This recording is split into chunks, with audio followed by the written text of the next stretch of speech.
Hello everyone, welcome back to the first Geek Warning episode of 2024, the show where we filter through all the latest happenings in the bicycle tech world so you know what's junk and what's not. I'm James Huang, and I'm here today in our virtual studio with my fellow tech editor and resident tool guru, Dave Rome. Hi, Dave. Hello, James. Ronan, unfortunately, is dealing with some sort of rogue sickness in the McLaughlin family, so pretty sure he's not joining us today. Ronan, hope you get better soon. On today's show, however, we are going to be talking about BOA's tough time this cyclocross season, and why Wout van Aert might be racing on a gravel bike instead of a cross bike. We're going to talk about the merits of 3D printed mountain bike grips, assuming there are any. We're going to reveal our personal picks for our favorite handlebar tapes, too. Dave's also got a good PSA to share today for everyone running disc brakes. And I've got a nice little feel-good story that I want to share today that I ran across involving a little bike found in the middle of nowhere in Colorado. First, it's been a little while, Dave, since you and I have chatted. How's everything going? Yeah, new year, new tools. It's going well. Feeling good about the new year, and lots of new tools to acquire, which is probably why I'm feeling good about it. You went all of what, like 3 days or something without receiving a new tool in the mail over the holidays? Is that correct? Yeah, mainly because public holidays stopped the receivership of said tools. But as soon as the public holidays were over on the 2nd of January, I got another new tools day, and all was restored. Oh my goodness! I mean, at some point you are going to run out of room to put all these things, aren't you? That happened long ago. I mean, they're now just in redundant places. I just imagine you sort of like, there's that old Donald Duck GIF that you see everywhere with Scrooge McDuck kind of like diving into his basement full of gold coins and money. Yep. I imagine that's what you do with your tools. Yep. I remember getting for a birthday I think it was like the 2002 Guinness World Records book, and in that there was a person that collected pens, and they just had a photograph of him in a bathtub full of pens. And that's definitely the way I'm headed with hex keys. So hopefully without the leaking ink. Dave, what do you we've gone a few weeks now without one of your threaded newsletters over the holidays. What do you have coming up in your next edition?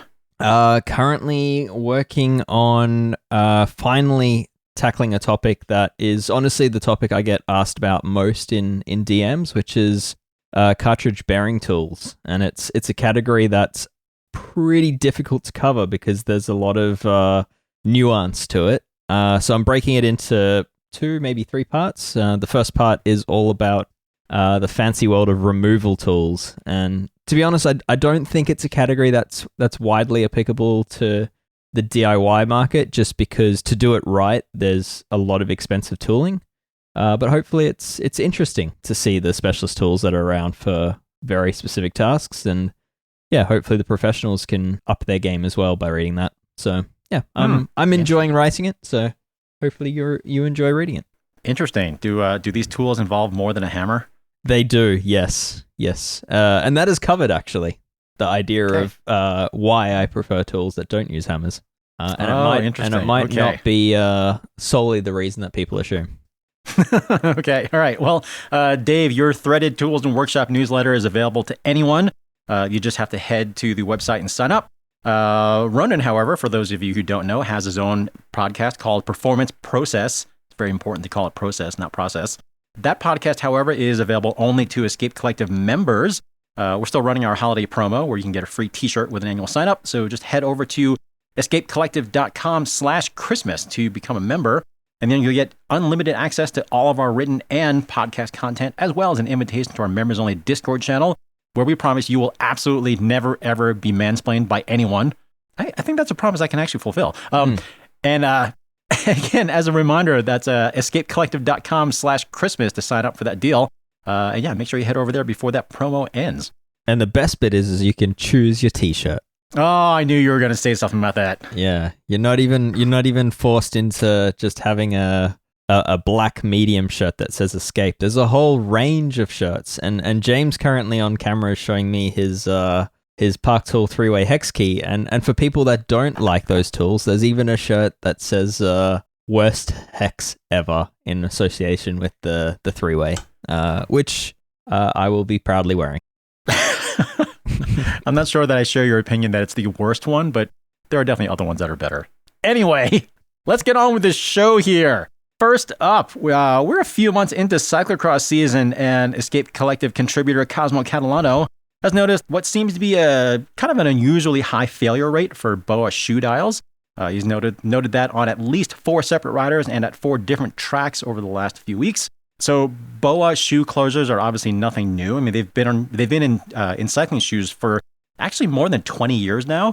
And I think, Dave, certainly you and I have used an awful lot of BOA-equipped shoes over the years with no issues for pretty much the entire time that they've been around. Do we have any idea what's going on here? I wouldn't say no issues over my history. I think I've probably experienced 1 or 2 failures, which were warranted for free because BOA has what would probably be the most exceptional product warranty in the world. Yeah, you go on to their warranty portal and fill in a few details associated with the shoe you need and why it failed, and they FedEx you a new pair of BOAs, which is pretty remarkable. I don't know what's going on here. It seems like there's more argy-bargy riding in cyclocross. Maybe they're bumping into each other or hitting these BOAs against barriers or crashing on them, because the photos I've seen all sort of seem like they're ripping the BOA off the shoe rather than the BOA itself is failing. Like, it's not like a wire is breaking or the spool is falling apart. It's just the whole spool is detaching from the shoe in the designs that allow that to happen. Is that what you're seeing, James, or am I missing the story here? No, that seems to be what I'm seeing as well. Yeah, it is worth noting, just to provide a little bit of background, that BOA dials haven't... so BOA does offer an incredibly good warranty, but one of the reasons why they're able to offer that warranty is because they switched however many years ago to this sort of snap-in kind of interface that they have, where you have this sort of plastic base that is permanently stitched or bonded onto the shoe, and then you have the mechanism itself that snaps in. And yeah, from what we can tell, though, that mechanism is basically popping out of the shoe. It doesn't seem to be happening like spontaneously, because again, if it was a spontaneous thing, I think we would see that much more frequently. But yeah, it does seem like they are popping out more regularly than we've noted in the past. Which kind of, I don't know. It's, like you said, Dave, I don't know if it's kind of like the nature of cross racing is changing a little bit and people are kind of smashing into each other a little bit more. Yeah.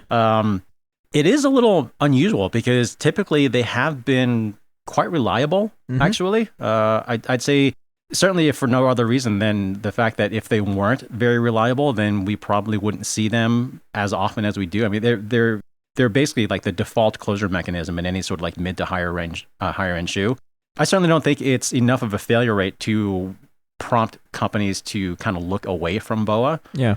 But for cross specifically, it does make me wonder if there's another option that might work better. Yeah, like rewinding the clock a bit and going more into a bolted on BOA version rather than just the snap in version might be the answer here. But yeah, I looked to mountain bike, cross country mountain bike here, and most of the field are on some kind of BOA equipped shoe. And this isn't a failure that you see too often in the mountain bike world. So yeah, I think it is really just probably style of racing and the limit that these races are racing on, that they really are coming into physical contact with each other. They're hitting barriers. They're jumping off the bike and running through whatever is required, and potentially rubbing the BOA on things that most more human level of athletes probably wouldn't be doing with their bodies. So I think it's a fringe case that we're just seeing at the top end. And yeah, obviously in the road when we see BOA failures, it's because a rider's slid out. Matthew Van der Poel at the World Champs comes to mind. I don't necessarily think it's solely a product related issue here. I think it's a fringe use case. It's been a particularly muddy season this year, it seems like, as well. And I think it's also worth noting that even in the best of conditions, essentially what you have here is like the prime case of underbiking. It's like, the original underbiking, or you're riding on these courses that, most people would want to use a hardtail mountain bike or something similar on, but instead you're running on essentially road bikes with 33 millimeter tires. So, I mean, it's a recipe for disaster in a lot of ways, and certainly a big test for equipment. I guess this is something that we're just going to kind of continue to keep an eye on, because we do still have, there's still plenty of cross season left in the season here. So yeah, we'll see what happens. I know the racers are not, the racers who have been affected by it anyway, certainly are not happy that this is happening, because, when you have a shoe failure, that's a pretty big deal. But yeah, I mean, this is one of those things where kind of wish we could be in the pits right now and find out, talk to the mechanics and find out what they're doing, find out what's going on here. James, have you seen any trends as to what shoe brand this is happening with Like, is it happening with just one brand of shoe, or is it across various brands of BOA-equipped shoes? Not that I can tell right now. Yeah. And even then, I'm not sure it would matter because BOA is essentially like an OE component supplier to all of these shoe brands that use them. So those plastic bases and the BOA reels themselves and everything, those are supplied by BOA to the companies. So unless it's a shoe design that puts the base under an unusual amount of bending stress or something, I don't see why the shoe itself would contribute to this, or maybe it like puts the BOA dial in a more vulnerable position or something. But aside from that, I mean, one thing it does make me wonder is if we might start seeing.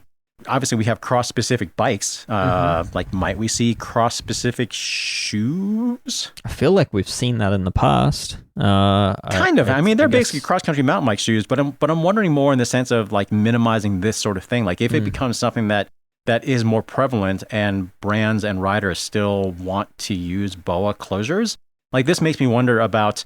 There are some shoe companies that put the BOA reel like right on the top of the instep, which I mean that has. Separate issues, heel. But other companies have put it on the heel, which seems like that would maybe be a little bit more protected potentially. But hard to say. But again, this is something we'll keep an eye on. It's just something interesting that we've noticed.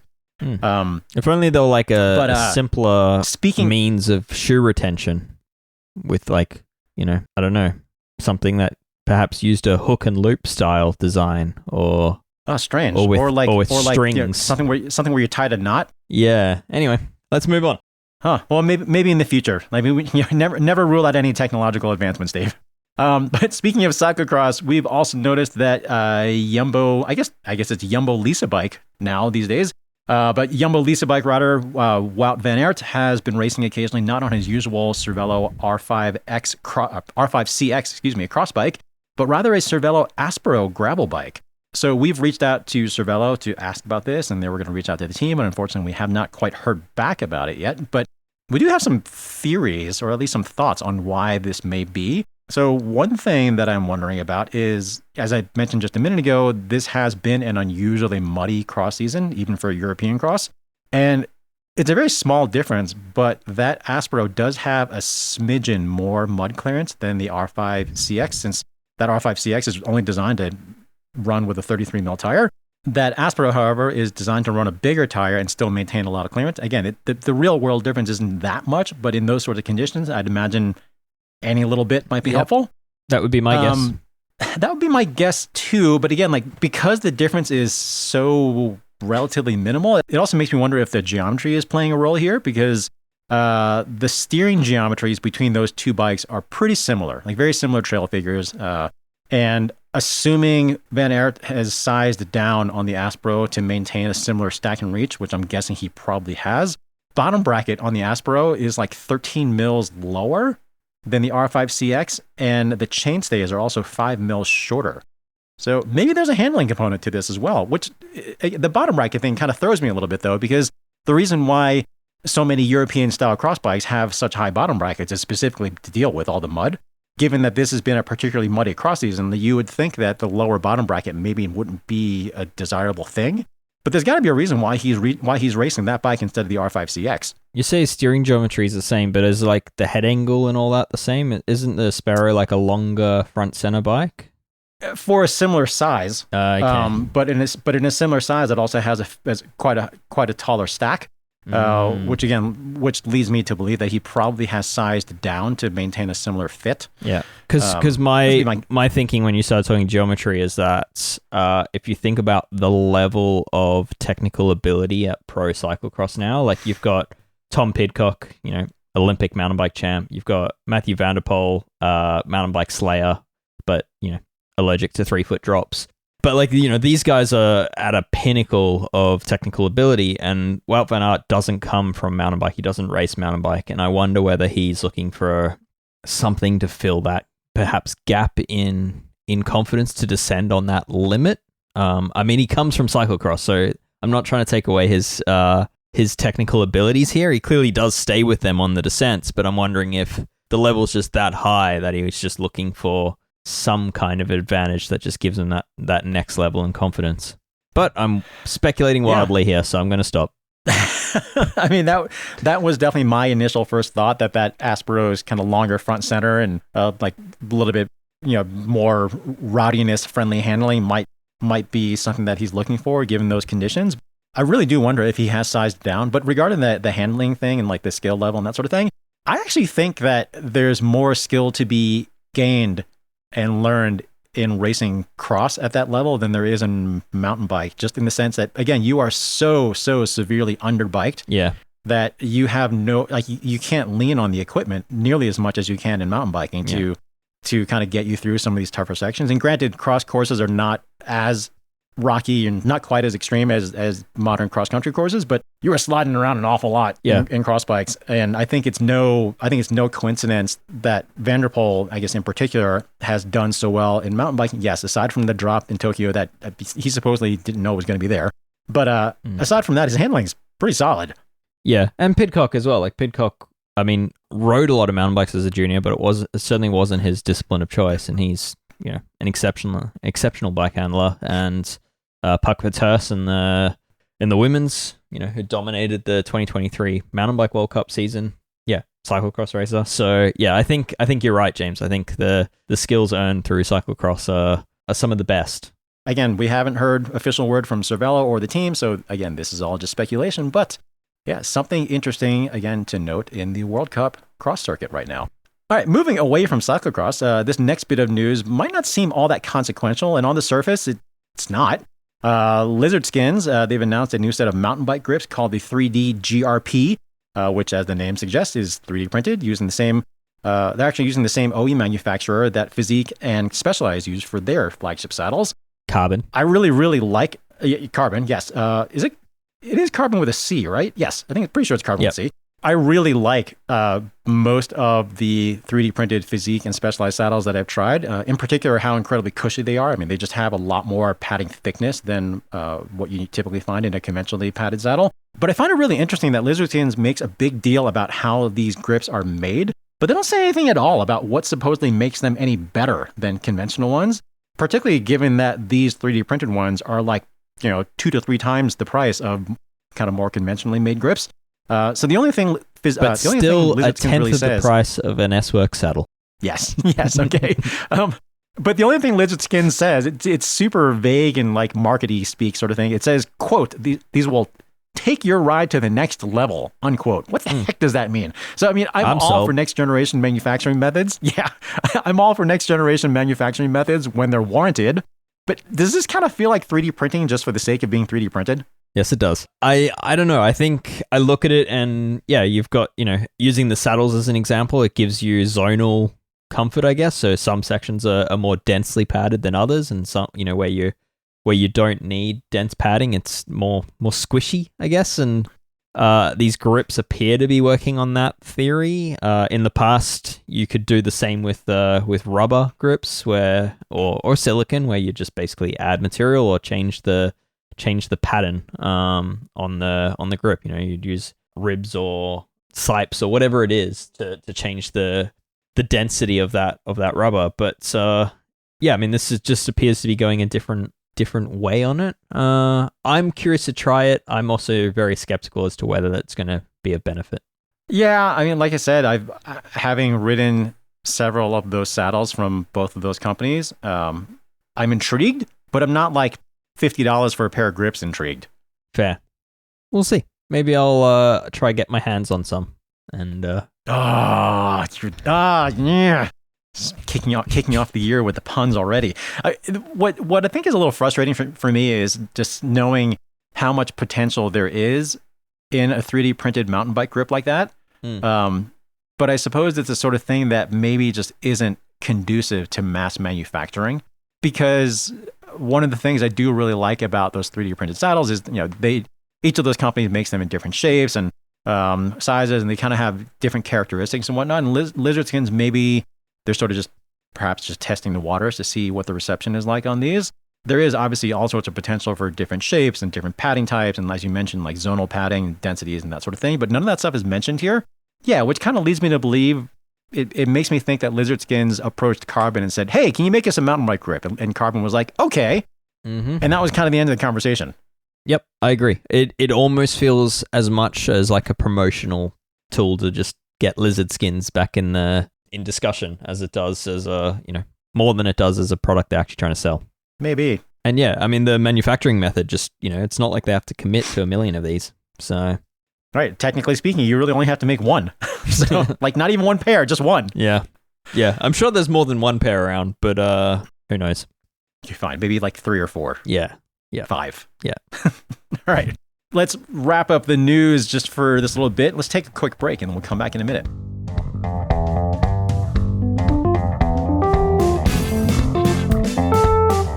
All right, Dave. Well, we are not going to do an On Your Mind segment this week since we are just back at our desks and our minds aren't fully operational yet, or at least mine isn't. We did want to get things warmed up with another edition of Pick One, however, where we pick a product category and then reveal our personal favorites. Dave, you have picked handlebar tape this week. I have. What's your favorite? Or what do you look for? Yeah, I think handlebar tape, extremely personal. It's kind of like suggesting a saddle. And I think for me, there's a lot of similarities in the market, I think is worth pointing out. There's only so many manufacturers of handlebar tape, and those manufacturers have their, I guess, consistent methods of materials they use and backing tapes and all that. And I think for me, I tend to prefer tapes manufactured by Velo, who are world's largest saddle manufacturer. And once I start mentioning these features, you'll probably be like, hey, my favorite bar tape might be made by Velo. So yeah, I really like tapes with a gel backing to them, which means they're kind of reusable and that they don't degrade in the box if you leave them there for more than a year and you find the adhesives then falling apart. I find that gel also sometimes helps with comfort, but it certainly helps with the rewrapping ability of a tape. I like tapes that also have a little bit of stretch to them. So when you're wrapping them, you can actually get a nice, tight, even fit that holds onto the bar. Bar tapes that ask you not to stretch them or that when you pull on them have no obvious stretch to them are not great from a mechanic's point of view, and they tend to, in my experience, either unravel themselves or just don't last as long. So those are some of the features. I also like, I've started to prefer tapes in recent years with a rubber texture. And previously that used to only be lizard skins once upon a time, but then Supercaz came out. But yeah, I still prefer those from Velo. So sorry, brands that I'm going to mention these here, but Envy's a very good example. I was just going to ask, what brands do you have in mind that you know are made by Velo? I believe Silka, based on a few characteristics. But probably my go-to as far as one I've had the best success with and the one that I find most enjoyable to wrap with, Zip Service Course CX. Ooh, hey, I've got that on my list too. Yeah. So that one's just Old Faithful, and yeah, I guess let's hear from yours first, and then I'll get into pet peeves as to why I actually like that zip tape, because it doesn't have any of my pet peeves. Well, I will say I definitely like the rubberized texture just for the grip aspect, because I do often prefer to ride without gloves. And a lot of tapes that I see out there that just have kind of like a raw foam on them are quite slippery. Mm-hmm. I will say I do often like tapes that have that gel backing for that reason that you mentioned. However, it's not a deal breaker for me. Like, I don't mind if it has an adhesive backing on it, as long as the adhesive is such that it doesn't like leave little bits of itself all over the bar when you go to unwrap it. But at least for me anyway, like I have, somewhat bigger hands, and I generally prefer, at least for bars that aren't like super, super aggressively arrow shaped, I generally prefer tapes that are a little bit thicker. So a couple of my favorites are like the Silka Cuscino, and they make it in like a 3.75 mil thickness, which is quite thick. And then Ergon has a gravel version that's 3.5 mil thick. Also, again, certainly on the thicker end. Sorry, Ergon, I forgot about you. I actually like that bar tape as well. Again, I believe a Velo manufactured product. I think you're right. Yeah. Yeah. So the Ergon one I have found one issue I think I have with both of those, if I'm remembering correctly, the Ergon does run at adhesive backing. It does. I think the Silka one does as well. Yeah, Silka does. And if I remember correctly, the surfaces of those are both so tacky that if you try to reuse the tape, it's nearly impossible. So that's definitely a bummer. But they're both also pretty stretchy, easy to wrap. It's funny, like you mentioned tapes that are not stretchy and are not easy to wrap, and the first thing that came to mind was like some of the old Physique, kind of like fabric-y sort of bar tape. It was almost completely devoid of stretch and actually almost completely devoid of padding too. Mm-hmm. Looked neat, had a nice texture to it, but total nightmare to wrap, at least in my opinion. I stopped anyway. using that tape after a 110 kilometer mountain bike race I decided to do on a cyclocross bike. Actual cyclocross bike without gloves. Did you come out of that with permanent nerve damage or anything? I actually honestly believe I did. My hands were purple for almost 3 weeks. Like actual bruised. I remember stopping at about the 70 kilometer mark, looking at my hands and just crying. Why did you think that was a good idea? But yeah, like I could not use that bar tape again afterwards. It's just, I mean, that bike sat unused for months and months afterwards. I don't know why I thought it was a good idea. It was definitely not a good idea, but yeah, the lack of gloves was just another level of stupidity. But anyway. Oh my. Yeah. Huh. One bar tape that I stumbled upon that's pretty interesting. I'm not going to say it's my favorite, but it's definitely really intriguing. Have you heard of that brand Camp and Go Slow? Yes. They do some cool stuff. Have this tape. They have this tape called Rattler tape. It's designed like the pattern is sort of like a snake. The surface is interesting because it's like a woven nylon instead of like a rubberized texture. It's not especially grippy. It's actually almost a little bit slippery, like to the point where I really would almost recommend, like pretty strongly against riding without gloves. But the surface is so durable that it almost kind of seems like it'll last forever.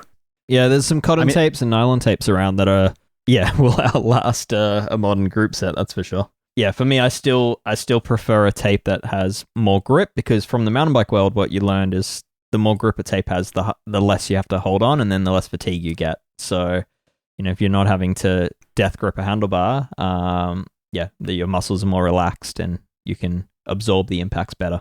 The thing that I know that there are a lot of people out there who prefer much thinner bar tapes out there. Yep. But the thing that I am always a little bit perplexed by is the fact that, the contact points of your bike, they have very narrow kind of specific usages. And for handlebar tape, I mean, it's where you put your hands, it's where you have control, it's where you supposedly have comfort for your hand, or cushioning for your hands, that sort of thing. I can't help but wonder if the people who prefer very thin bar tapes are also the ones who are still running narrow tires at very high pressures. Perhaps, yes. Yeah, I think from my point of view, you can still have the rubbed texture and the grip without having to go to a thick, densely padded bar tape. A lot of the bar tapes we've mentioned are available in a thin version. Like Ergon, for example, they do a road version, they do a gravel version, and all that refers to as the thickness of the bar tape. Of the foam, yep. And they all have the same texture and they all have the same general construction. So, yeah, I mean, I think there are options out there without having to go to a slippery bar tape. But yeah, I think the old school, the Physique's a perfect example that basically you could just feel the hard bar through it. I think that is poor choice. I mean, each to their own. It's almost sort of like the modern incarnation of Bonotto cello tape, but with grip. Yeah, and fewer colors. Yep. And it's the same reason I'm struggling to remember the brand, but there's a brand that makes Baum, something like that. But yeah, they make a recycled cotton tape. But again, like that stuff is, in theory, is going to last a lifetime, and from an eco point of view, perhaps amazing. But it's just, for me, just complete lack of padding is a problem. So I'm remembering other Velo-made tapes I like, though. Berg. A lot of people think they're made in Australia. They're not. I'm pretty sure they're manufactured by Velo. But it's, they have probably the most impressive range of different black and white and black on black patterns. There's 40 plus different design options. That tape again ticks the boxes for me in terms of having the right balance of padding and grip and wrappability. A little bit pricey, but yeah, another good one. And P&W, which I guess they're known for dropper seat posts and stuff. They also have the Coast bar tape, which I quite like. I've got that on my the gravel bike above my head at the moment. Speaking of cost, can we talk a little bit about how much bar tape seems to cost these days? I'm going to sound like an old curmudgeon-y, Homer Simpson's dad yelling at clouds sort of thing. Is it just me, or does it seem like handlebar tape is awfully expensive now? Yep, it's not you. It's not just you. I think it's because the tape we're talking about is probably a lot more expensive to make than the old cork tape that used to just come off a a press and go into a roll. I think this stuff is, it's multi-material, multi-density stuff. And from what I have been told is that the actual like brand or manufacturer cost on this stuff is kind of comparable to what you and I might have been used to paying for old cork tape at like retail. Interesting. So like the actual manufacturer cost is similar to a retail cost of cork tape. Yeah. Intriguing. Which, if true, sure explains the pricing. I guess. Well, I guess if you are going to pay an awful lot for handlebar tape, then, at least make sure it's something that you like and something that is hopefully going to last a long time. So speaking of that Lizard Skins DSP stuff that you referenced earlier, I actually used to really like that tape, but it didn't seem to last very long. So but hopefully Lizard Skins has fixed that in more recent years. Yeah, the issue is like, it sort of delaminates, right? Like the rubber coating comes off of it.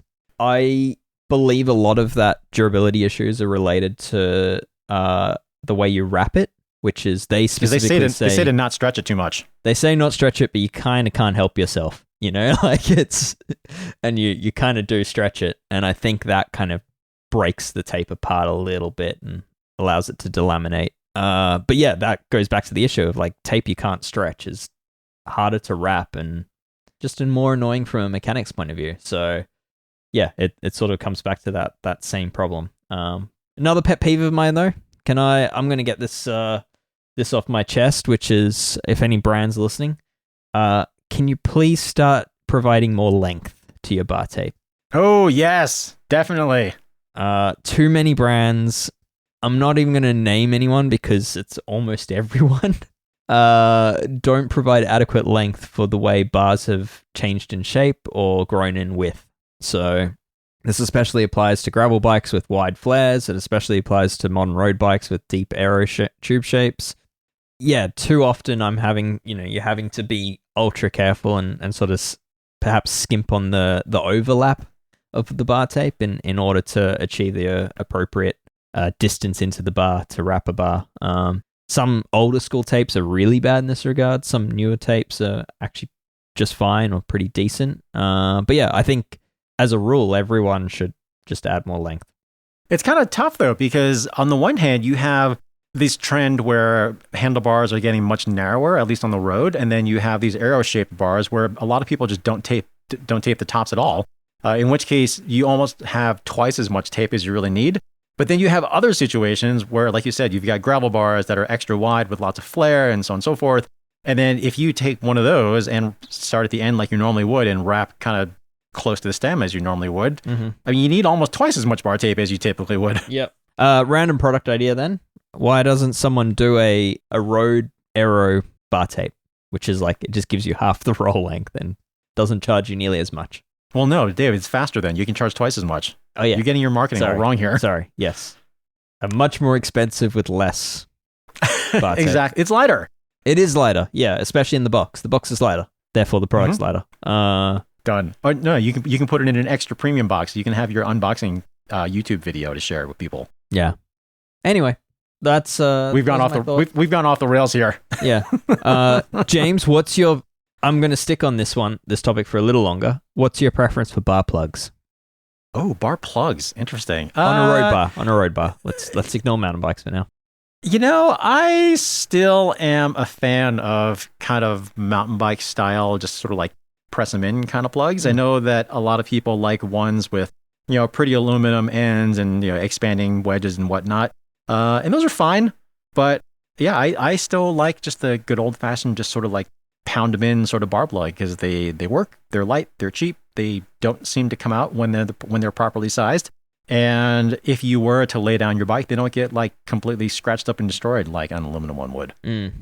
Yeah, fair. I mean, they are the lighter option. They're the cheaper option. I've started to, despite the weight penalty, prefer the aluminium versions just because, I mean, they, in theory, you only need one set and you take it from bike to bike, or from tape to tape. But yeah, I don't know. I find them, because of the variance in wall thickness between handlebars, the push-in plugs aren't as reliable as they once were, and I feel like that's where the expanding plugs come in and sort of can save the day. And yeah, if you bump them, they don't dislodge themselves.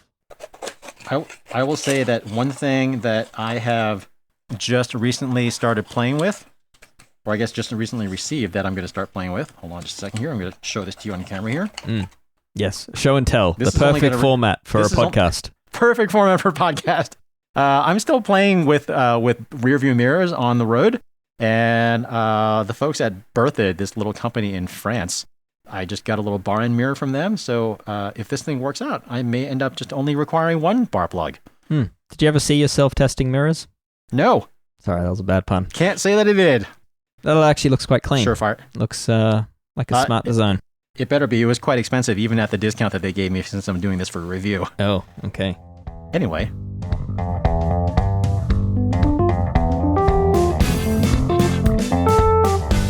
Moving on. As I said earlier, we're not going to do an On Your Mind segment here, but Dave, I'd say, it's safe to say that most of the enthusiast cycling market now has made the switch to disc brakes, but not everyone might be fully up to speed as far as the different maintenance that might be involved.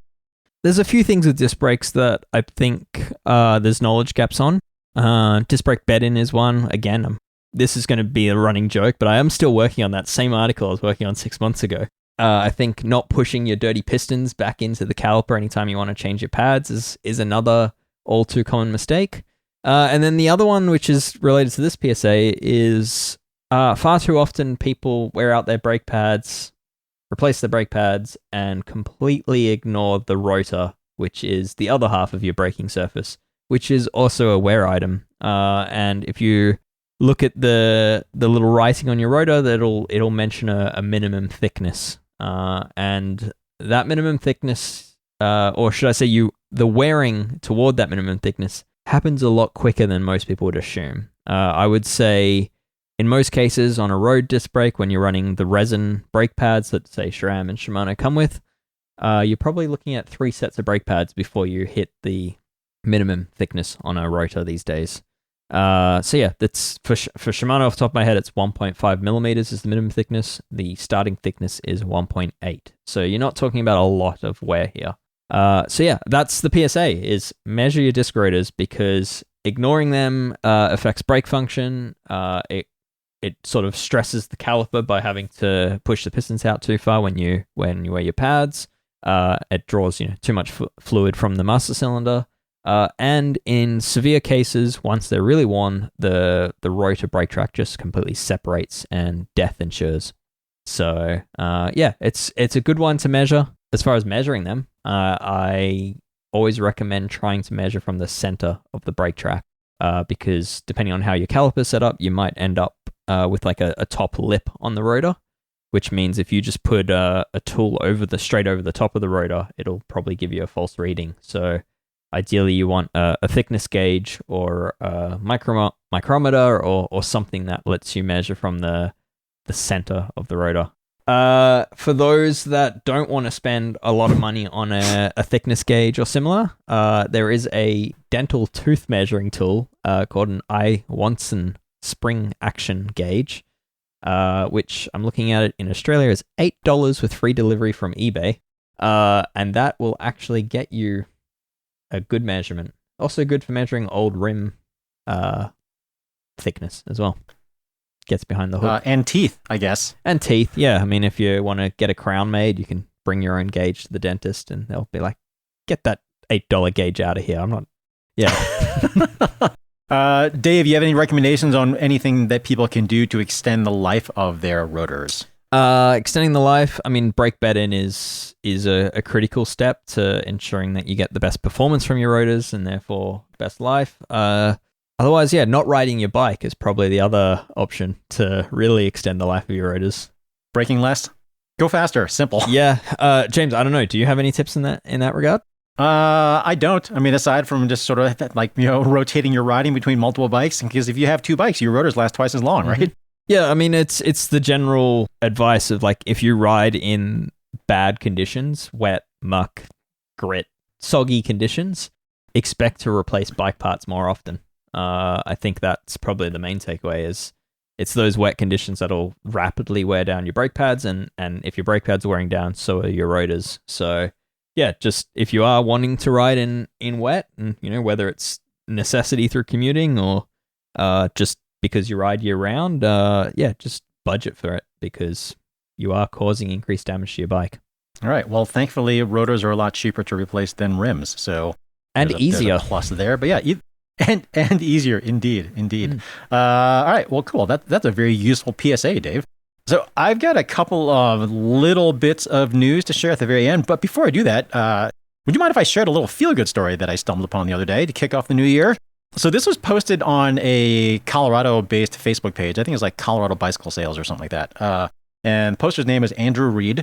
Andrew was driving on Interstate 76 in rural northeastern Colorado when he apparently stumbled upon a Thule hitch rack that was sitting on the side of the highway with a bike still on it. A giant dual suspension mountain bike, to be specific. He said that the rack was a little beat up, as you'd expect, seeing as how it probably fell off the car going like 120, 130 k an hour or something. He said the bike was pretty much just fine, though. So unfortunately, there was no ID attached to it, as you would expect.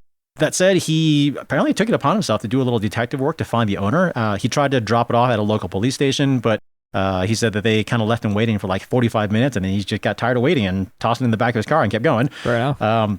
But as it turns out, it's a good thing he did not leave it there, because he was headed to Western Colorado, and then he eventually got a hold of his home bike shop. He's from Wisconsin. I think his home bike shop, said it was in like Janesville, Wisconsin, something like that. But anyway, that shop was a Giant dealer. They helped him with Giant trace down the serial number as far as where that bike was originally sold, which then led him to Chili Pepper Bike Shop in Moab, Utah. Whoa. Who then tracked down the owner of the bike. And as it turns out, this is a crazy story of serendipity.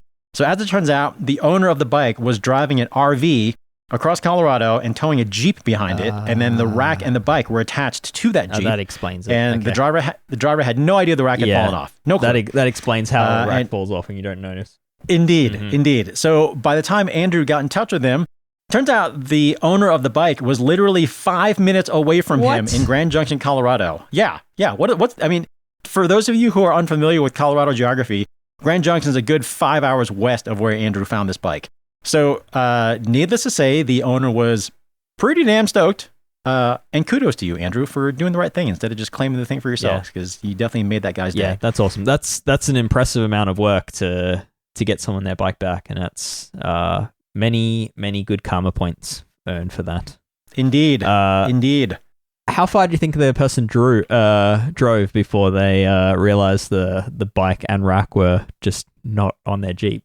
Well, I will say I am not familiar with the gas tank volumes of a decent sized RV. So, but I'm gonna guess that they went quite a ways before they realized where the thing was. And when they stopped to refuel, I mean, unless they specifically went to the back of the Jeep that they were towing to see if their bike was still there, like they may not have even noticed then. So they might not have noticed until they got to Grand Junction. Yeah, that's awesome. Have you ever had a bike fall off a rack? No, I've never had a bike fall off a rack. I have. But that said, I'm going to now. So yeah, I have. That's on the way to. I was a teenager on the way to a riding holiday. It was one of those old Thule racks with the two prong bars with the rubber straps that you attach to the top tube, and something went wrong and looked back, and I think we were hooted at when we looked back, and my bike was missing, and thankfully they were locked, so all that happened was the pedal was sparking against the ground. The rest of the bike was absolutely perfect, but my first fancy component at the time, which I spent all my pocket money on, a set of DMR V8s, were ground down to the axle. Still usable, actually. I think I still have them. Except now they're like V4s. Yeah, exactly. But yeah, so it's anyway. There you go. It's a very scary moment when you look back and you don't see something. Eek. Yeah.